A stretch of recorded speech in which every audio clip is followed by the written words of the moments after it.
it is now a two-horse race between Ed Miliband on the one hand and Andy Burnham, Ed Miliband on the one hand and Shabana Mahmood, the Home Secretary we were just talking about, on the other. Allies of Streeting say that they don't think he's going to get it from what we're told. So we'll see where it ends up. I think Burnham is going to keep us all waiting. Shabana Mahmood is asking the Prime Minister to sack a minister over a Times article that Mike Tapp wrote. Mike Tapp is the immigration minister. He wrote an unauthorised article calling for foreign care workers to be exempt from her hardline immigration reforms. We've had reaction to that all morning, and we'll have the Times political editor here in a moment or two to bring you up to speed. With Mike Tapp himself saying he won't be intimidated and he stands by what he wrote. Yeah, and he's posing in front of the camera in San Francisco, saying that very defiantly.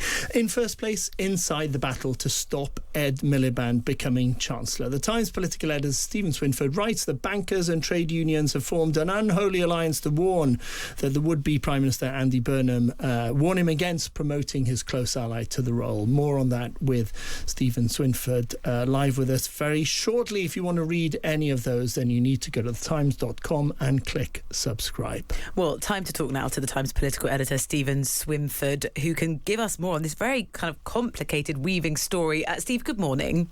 Good morning. So, as it stands, the Immigration Minister, Mike Tapp, remains in his job, while it's understood the Home Secretary has asked for the Prime Minister to sack him. Earlier, we spoke to the Justice Minister, Jake Richards, who told us Mr Tapp's comments were unwise. Mike's article in the Times it sets out what his views are and some of the issues that he, in the Home Office, is exploring. It's not particularly wise, in my mind, for junior ministers to kind of set that out publicly. We are part of a team, but he has done that, and we will deal with that as a government. But ultimately, look, Shabana Mahmood is the Home Secretary. She'll be setting out her position in due course. Steve, this is such a mess. Explain to us what happened. OK, I'm just going to walk you from the beginning. So yesterday morning, I got a message from Mike, WhatsApp, in which he said, do you want to do this op-ed? Sent us the op-ed.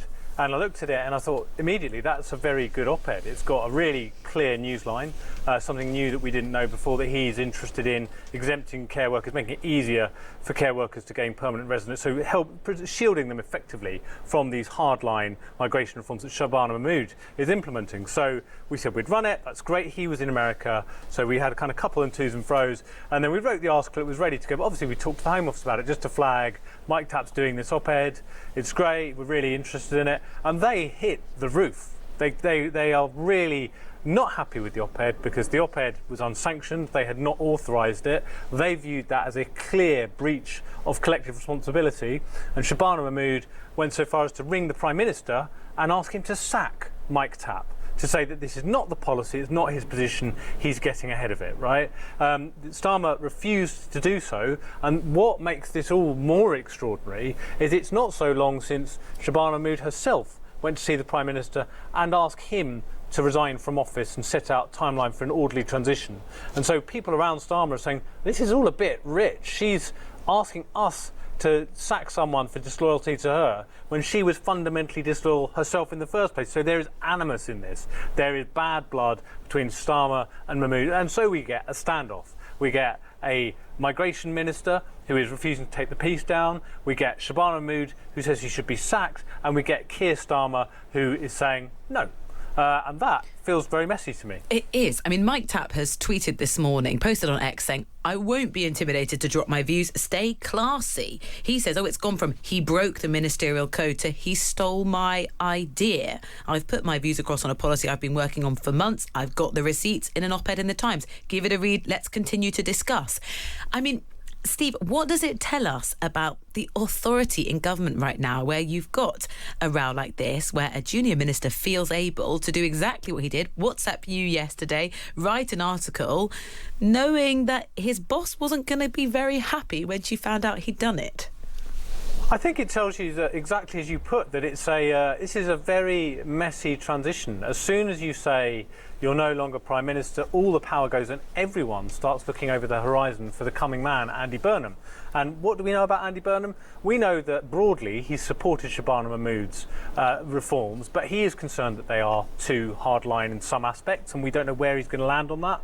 But there are some concerns he has around the policy. We also know that around 100 Labour MPs, predominantly on the left of the party, are very opposed to these reforms and have signed a letter to that effect. So those are the ingredients at play here, that what you actually get during this weird twilight period of Keir Starmer's premiership is everyone is looking over the hill. They are looking to tomorrow. They are thinking about, will I have a job tomorrow? Will I still be a minister? And Mike Tapp is setting out a view here, but I also presume that this is a view that he thinks may help him get a role in the next administration. Yes, it's almost kind of like But also, publicly look, positioning himself. Sorry, I should say it's his principal view.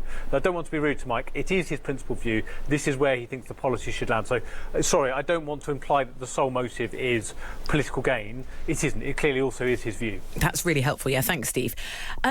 To we talk about what this Andy Burnham government might look like, you've written about this sort of unholy alliance going on between bankers and trade unions to try to prevent Ed Miliband from becoming Chancellor. Is this a case of sort of my enemy's enemy is my friend? Look, Ed Miliband has made a lot of strong allies during his time as Energy Secretary, but he has also made a lot of enemies. And those enemies are everyone from senior figures in the city to Sharon Graham, the union leader, the Unite leader, who says that he would put a noose around job creation, to some senior allies of Burnham himself, who say that essentially Miliband poses a threat to the nation, never mind Andy Burnham's premiership. So the views vary. Miliband's defenders say he is the one man with an economic vision, that as Energy Secretary he got things done, a huge wave of renewable energy across the country. He's changed and transformed Britain and shown he can use public money to leverage private investment, which is the essence of Andy Burnham's economic and political philosophy. But by the same token, there are a lot of people who say that actually what he has done is an ideological obsession. What's happened with the North Sea is an absolute aberration, and he should not be Chancellor. And this isn't a settled issue. The latest that we have, from what we are told, is it is now a two-horse race between Ed Miliband on the one hand and Ed Miliband on the one hand and Shabana Mahmood, the Home Secretary we were just talking about, on the other. Allies of Streeting say that they don't think he's going to get it, from what we're told. So we'll see where it ends up. I think Burnham is going to keep us all waiting. It sounds like we're not going to get an announcement for a couple of weeks yet. He wants to set out his economic plans first, then effectively retrofit his Chancellor to those plans. So find out who is best to implement them once he's announced them. He's got a big speech on Monday. So look, it's a hell of a fight, and it is ultimately the biggest question in British politics right now. Who will be Chancellor? And if it is Miliband, there will probably be some fireworks. Yeah, you can imagine. Steve, it's been brilliant to have your time and analysis. Thank you very much, Steven Swinford, the Times political editor.